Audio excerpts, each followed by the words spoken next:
Can I just say I am still so obsessed with our little intro jingle? Yes. It's the cutest thing. It's fucking adorable. I love it so much. I'm obsessed. Oh, we forgot to introduce ourselves, Christy, yet again.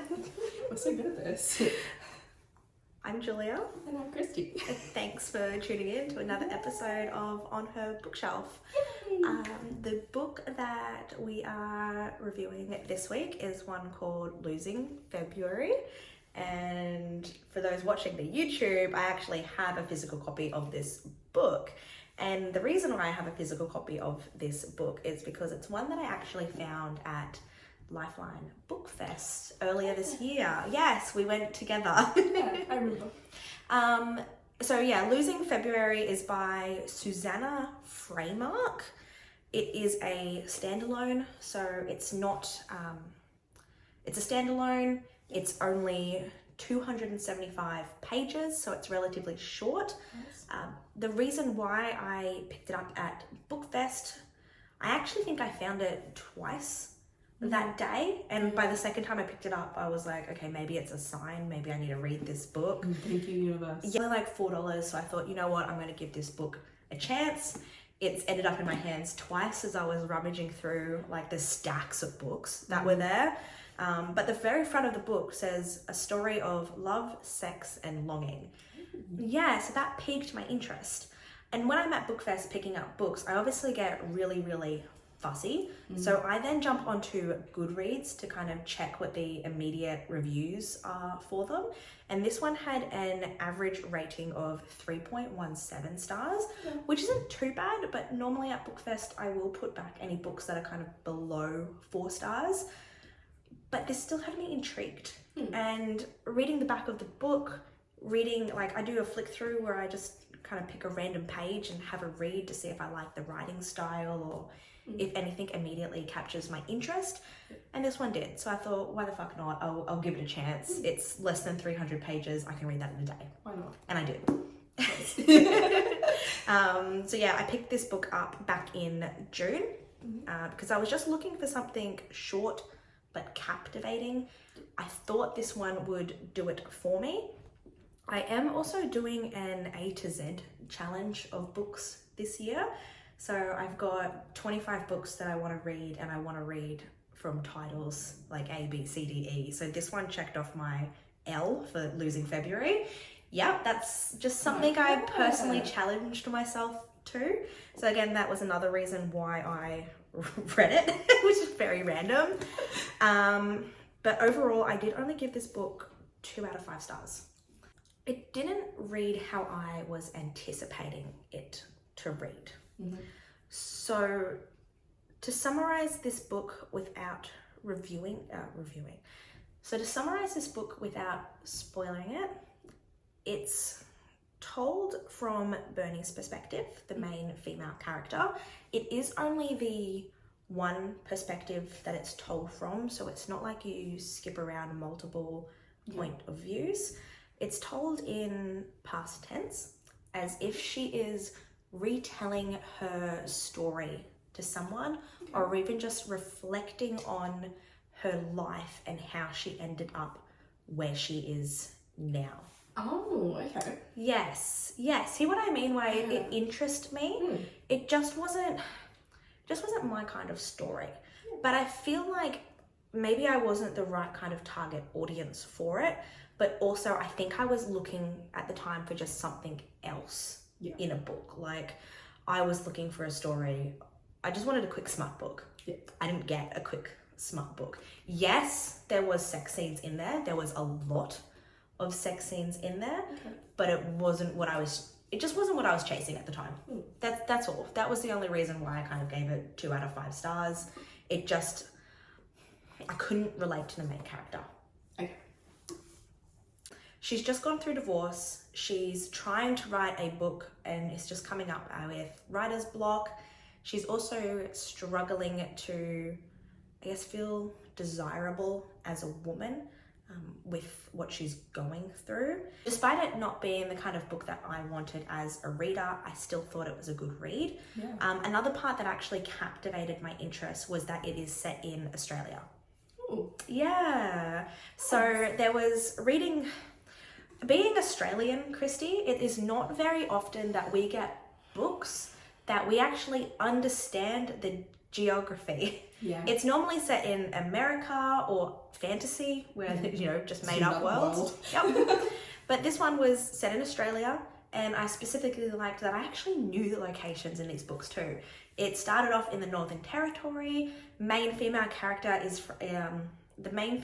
lives in Byron Bay, and there's even a scene at the end where she's in Southport on the Gold Coast. You used to live there. Yes, I used to live in Southport, so for me, reading a book where I could actually relate to these geographic locations was... That's awesome. It was awesome. I really liked Cool. that. So, if you want to read this book, it is a really good, quick read. Mm-hmm. And if you're someone that enjoys, I guess, stories told from past tense and want a female main character that's trying to find herself again after divorce, particularly from a older female main character. Like, normally I enjoy reading stories where I can relate to her age. Yeah. This one, she's definitely like 10, 20 years older. And I just couldn't relate to her in the same sense.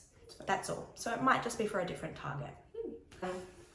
So yeah, if you want to read this book, go for it.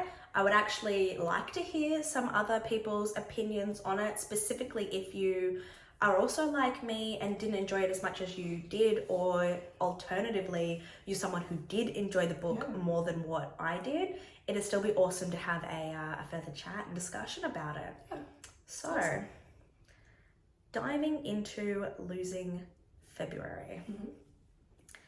This woman, there was a lot that I was just wanting to say to her, get over it.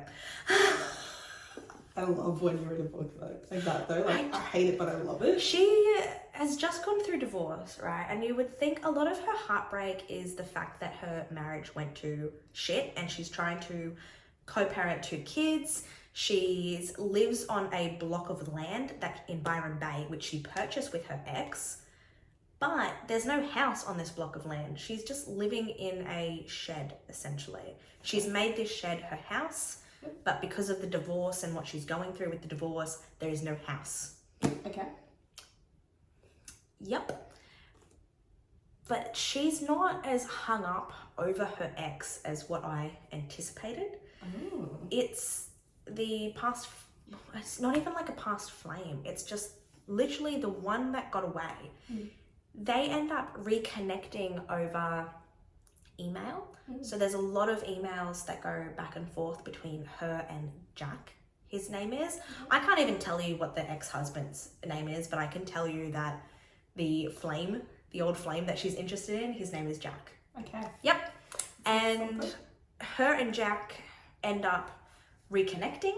He lives in a completely different city to her, so he's not local to Byron Bay. And eventually they start meeting up because they want to hang out, they want to catch up. He might be in the area for a work conference, or she might be traveling as part of her job as well. This book was published in 2009. Oh, okay. I think it's blues, like a blues festival. Blues festival. It's either Blues Festival or Splendor in the Grass. Either way, it was a festival that I've recognized. And she gets tickets to go with him, his wife, and his brother. But then the wife ends up being unwell and can't go, and she convinces him not to go as well. So it ends up being her and the brother that go to this festival together. But she didn't even get tickets because she couldn't afford the tickets. She's volunteering and is actually working at the event, and that's how she got her ticket. Okay. The interesting thing with this scene that plays out is no matter how much her and Jack long after each other, nothing happens between them. And I don't know if I respect that or not. Like, I respect it in the fact that he never cheated on his wife. Okay, that's good. I'm glad you clarified that. Yes. but there were still some questionable moments that happened between them where they acknowledged what they were doing was wrong because he was being secretive about seeing her. And there was even moments where he might have been completely naked, or they were both completely naked and just cuddling, and it didn't lead anywhere. I'm like, you're just a bee's dick away from having sex right now, and somehow you're going to go home to your wife and be okay with this? Oh boy. So the first part of this book, because it's told in 3 parts, love, sex, and home are the 3 parts. That love section of the book is all about her and Jack and trying to find something that's not there. You kept thinking, is he going to leave the wife? He never does. Then he thinks that they can all be friends, like she can be friends with the wife and all hang out in the same house, and he just wants all his eggs in one basket without thinking of it gave me the ick as well. He's an icky man. And I'm really glad the book left it in the first quarter, because once she realized that nothing was ever going to happen with Jack, she starts to move on. And this is what confused me, because like I said, it's not as if she's being hung up over her ex-husband. She's being hung up over someone she's never had anything with. Wow, okay. So she then develops an addiction to online sex chat rooms. It just went from like 0 to 100. Pretty much. And I think what she's craving at this point is she wants to be desirable. She wants to be wanted by men. I think she's around her 40s or late 40s. She's obviously gone through a divorce. She's reconnected with an old flame and nothing's happened from that. She hasn't met anyone around Byron Bay and is also not interested in meeting anyone around her hometown either. So she's reached out to and found these online chat rooms where she's connecting with men. And at first, she's not interested in the way that these men are talking to her, because she then quickly realizes that they are only after one thing. And then she starts to form an addiction in having this alternate persona where she is online and essentially just having online sex with these men and typing whatever that they want to hear, whatever their kink might be. She slips into that persona and gives it to them. Like, does she get money out of it? No. She just does it. She just does it. Okay, everyone has their thing, I guess. Eventually, she does start meeting up with these men as well. So some of these connections that she forms, they might just be a quick message over and done with as soon as he comes. Other times they keep coming back and continuously message each other. I'm such a child. So sometimes it's just a one message, a one moment with one person. Other times they might continuously message one another, and it might be a virtual relationship. Not even a relationship, just someone that they go back and forth with for a few weeks until either party gets bored and moves on. But yes, a lot of the men do want to actually meet up with her. And at first, it's a big no for her. And then she just says, stuff it, and starts meeting up with this man. She never brings them back to her actual shed. Yeah, just bring you back to my shed, love. She always meets up with them out of town and makes, I guess, the man pay for whatever accommodation or hotel for an area that they end up in. But the second third of the book, the middle body of it, is each chapter is... They've actually got some really interesting chapter titles. Here, I'll just read some. I like the names. So the names of the titles are the names of the handles. Yeah, their internet handles. So there's one called French Dream 10. Another which is Are You the One? There's another one called Dance With Me. So cringy. City Guy 101. Wow. Genuine guy. Oh yeah, I believe that. So yeah, each chapter in the middle of the book is titled after their handles, or again, it's just relevant to whatever the chapter's about. But a lot of the time it is these random internet connections handles, and that chapter focuses on the, I guess, the interactions that she has with that person. Okay. So she's having multiple one-night stands with these random dudes, and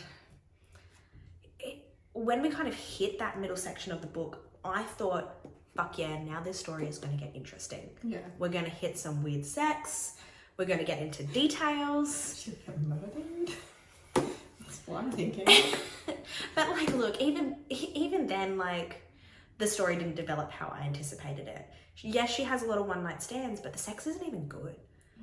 Because like I said, this story is a personal reflection on her life and how she's coping with like her past, I was gonna say past trauma, but it's how she's coping with her divorce, and this addiction to virtual sex is her, I guess, her out, her escape. Okay. I know I mentioned that Jack, the non-potential flame, had a brother. Mm-hmm. She ends up sleeping with the brother while she was still interested in Jack. But even then, it wasn't like it was a meaningful encounter. It was just sex. I'm gonna say it might have been a little bit, not even might, trigger warning, sexual assault. Oh. She was drunk and essentially just rolled over and let it happen. So it was very questionable consent. But this woman didn't even go, no, I don't want to talk to you again. That what happened between us last night was wrong. She ends up flying to see him in the Northern Territory and again, fucks him.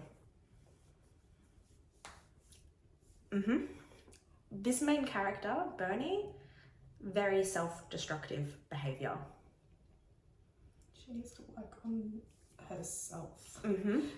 I feel like Bernie is in the book 2 of her life, where she's had a great start with her husband, the kids, and even the life that she was developing with them.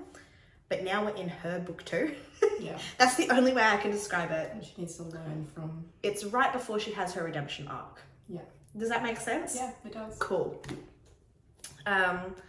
So Bernie is just seeking out the feeling of wanting to be desired, and she's searching for just intimate connections with these strangers, but it's leaving her unfulfilled. Sad. It is. But can I tell you something really, really, really interesting? Okay, yeah.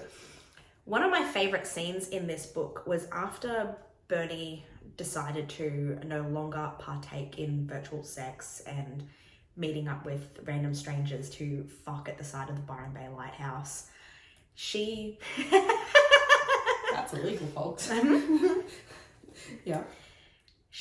But even that scene, like, I'm segueing again. That's okay. But the scene with like the Byron Bay Lighthouse was she'd gone on this date with this dude and he just had the worst BO. Like, it's described as this guy being the most disgusting BO ridden dude, and she still stops to consider, you know, do I have sex with him? But I don't want to have sex with him. This was her turning point. Like, this disgusting man was her turning point, and why she never went back to doing virtual sex and random meetups with these strangers. Yep. She seeks out other outlets, and she signed up to be a part of a sex party. Oh. Nope. No? She does... One of the men she does meet takes her to sex parties, and they join in on swingers clubs. Okay. She does that a few times. Okay. She's really trying a lot of new things, and I respect her for trying new things. It's just in a self-destructive manner that I can't really support and get behind. Yep. But she meets a lot of interesting characters. Yep. I think after she's done trying to feel a sense of purpose and trying to find herself, but relying on other people and these interactions to give her what she needs, she ends up traveling to Southport and has gotten herself a ticket to ride a machine. Yep. It's the kind of machine that you sit on and get pleasure from. And it's a ticketed event, so entry is quite exclusive. So no, she is not the only person there. They have this is why I said this book was really interesting, because I used to live in Southport, and all I can think is, where did this event take place? So yes, when leading up to this scene, I was trying to visualize where exactly this took place, and then I had to remind myself this is a fiction book. Yeah, okay, fair. Yep. But because it's all these locations that I'm familiar with, having lived in Australia, living on the Gold Coast now, having lived in Southport, all I could think was, where did this happen? I want to know more details. Is this an actual thing? Yes. So it was, like I said, it was a ticketed event. She got herself a ticket. She forgot she got a ticket. And then before she knew it, the event was coming up. And she was tossing up whether or not she wanted to actually go. It was also a costume party. So she had to dress up like a fairy for it. It was very kind of magical vibes. It was a costume party, just whimsical. Yeah. Okay, cool. And it was well written in that sense that I did get those vibes from the costumes that other characters wore, but also it was really relatable that this woman was going to a costume party, had nothing to wear, and she's just ended up in a tutu and some cheap wings from the dollar store. I liked that. I would do as well. Yep. So she ends up going to this party on her own. There's lots of other people there. There's drinks, there's food. And yes, the main attraction are these machines, plural, that the women are able to sit on, adjust the settings, so different vibrations, different settings. Yeah, different movement settings as well. And these machines can be in a room with, say, one or two others, or they can be in a solo room where you can either leave the door open or shut the door. Okay. So the second part of this book basically ends with her going to this party, trying out this machine, and essentially finding pleasure. And she's just having this like realization on like what her life is. It's like she's having an epiphany as she's like orgasming. Yep. Okay. Yep. So like I said, this book exactly didn't read how I anticipated it to read, and it was still interesting in a lot of different areas, but it wasn't relatable to me and where I am in my life and what I was looking for in a book. Hence why it was only 2 out of 5 stars that I gave it. Yeah. But even like when it comes to the spice, it's like, yes, there was a lot of scenes, but I would probably only give the spice 2 to 3 flames out of 5. Okay. And that's because, like, yes, there was a lot of sex. Yes, there was a lot of different scenes. Like there was moments where she was blindfolded and she was tied up, and there was anal as well, but it wasn't very graphic. Okay. It wasn't like some of the, I guess, the spicy books that we read and like one sex scene can go for multiple pages. It's kind of just like a little... Yeah. It wasn't too in depth. It wasn't too graphic. The book is essentially just her coming to a realization on where she is in her life currently. She's mourning relationships that haven't even been, and she's just trying to find herself and come to terms with where she is currently in her life. Yeah. Honey, you need therapy. She needs therapy. The book ends with her going on a holiday with her ex and her kids. Oh. They end up going on holiday where I think they got engaged, or where they fell in love, or where they met. Yeah. And he was very much like, let's try and work this out. We can make this happen. But she's like, no. They had their chance. Like, she doesn't want to try and rekindle their relationship. Okay. But with everything that has happened in her life, she ends up going home, finishing the book that she was writing, publishing it, and it's kind of like come full circle with that. Okay. Yeah. And it ends with her just being content as a single woman. I like that. Yeah. So it was a nice ending, but she went on a journey to get there. And the whole Losing February being the title, I also kind of expected that this book might only play out over a month, and these are a lot of events that happen in a month. But the author actually quotes, and just like that, February was gone. But it happens in like one of the first few pages. Oh. And then the book actually goes over a time span of like a year. So it's not just losing February. Like, this woman lost like her entire year chasing these sexual encounters, trying to find herself again, trying to figure out who she is after divorce, and being content with being a single woman.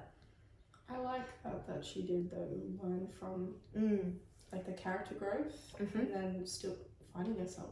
Yeah. I guess like it was a big book on self-discovery. That's cool. Something that I wrote down that I really liked as like an easy description of the book is it's a story of love without sex and sex without love. Yeah.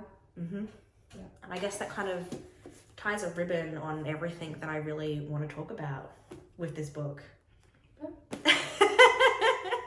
Do you have any questions? I'm still mentally processing everything you just said to me. That was a lot. I think I'd recommend this book to anyone that wants to kind of question self-reflection, or maybe is seeking some kind of representation within a main character for themselves, or even someone that's curious about how the internet works and virtual sex rooms, because that was interesting. Sounds interesting. Especially for an older female main character, because we're very familiar with reading main characters and their relationships with sex around our age group, which is but yeah, it was definitely a different perspective with a female main character where she was in that later stage and also had children, but these children were in their teenage years too. Oh yeah, I was wondering that when you said children. Yes. Like the age. Yes. So yeah, that's the kind of book for you. Great, read it. Then I guess hit me up, because again, I would love to chat more.